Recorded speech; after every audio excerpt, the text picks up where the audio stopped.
Uy. Uy. Uy. Oh! Kain ka na naman. Merienda to. Hindi lang merienda mo, kanin.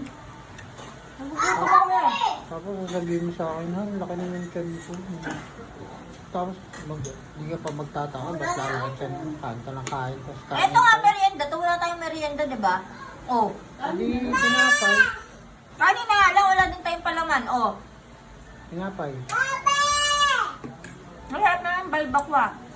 Plain tinapay lang dapat para mag-aam. Bakit ba nangyayala mo? Ganun ka nga. Kung gusto mo, kumain ka rin. Food share lang ako sa'yo kasi pag luwalakitan mo, Mag-exercise ako. marami na reklamo. Tapos Mag-exercise mag-exercise ka, sa 2 araw, lalabo ka ulit, titigil ka na naman. Ganun, nakakaawa. Pagod na yung katawan mo. Ganun naman. Maganda. Pakialam mo ba? Umalis ka nga. Nakakaano ka, nakakawalang